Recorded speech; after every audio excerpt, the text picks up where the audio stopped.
पालघर साधू हत्याकांड प्रकरणावरून शरद पवारांच्या राष्ट्रवादीचे आमदार रोहित पवार यांनी भाजपवर तीव्र टीका केली। भाजपने मुख्य आरोपी म्हणून ज्यांच्यावर आरोप केले त्या काशीनाथ चौधरींना अखेर पक्षात घेतल्याचा पवारांनी उल्लेख केला। त्यामुळे मग पालघर हत्याकांडामागे भाजपच होतं का असा थेट सवाल रोहित पवारांनी उपस्थित केला। दरम्यान रोहित पवारांनी आपल्या ट्विटमध्ये नेमकं काय आरोप केलेत पाहूयात। पालघर साधू हत्याकांड प्रकरणी मुख्य आरोपी म्हणून भाजपने ज्यांच्यावर आरोप केला त्याच काशीनाथ चौधरींना वॉशिंग मशीनमध्ये घालून भाजपने पक्षात घेतलाय। मग पालघर हत्याकांडामागे भाजपच होतं असं म्हणायचं।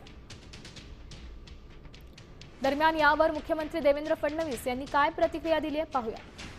काही निर्णय या ठिकाणी झालेला आहे तो लोकल स्तरावर घेतलेला आहे, पण तरीही मी माहिती घेतली, मलाही ज्यावेळेस तो निर्णय समजला, एकतर हे जे आरोप लावतायत कालपर्यंत त्यांच्यासोबत होते तर त्यांनी आरोप लावले नाहीत, तोपर्यंत ते चांगले होते। आज आमच्याकडे आले तर ते वाईट झाले। पण आपल्याला माहिती आहे की याचं पूर्ण इन्व्हेस्टिगेशन झालेलं आहे आणि इन्व्हेस्टिगेशनमध्ये काय काय समोर आलेलं आहे ते देखील आपण बघितलेलं आहे। त्यामुळे मला स्थानिक लोकांनी सांगितलं की त्या सगळ्या गोष्टींचा त्या ठिकाणी आम्ही इन्फॉर्मेशन घेऊन त्याची माहिती घेऊनच हा निर्णय घेतलेला आहे।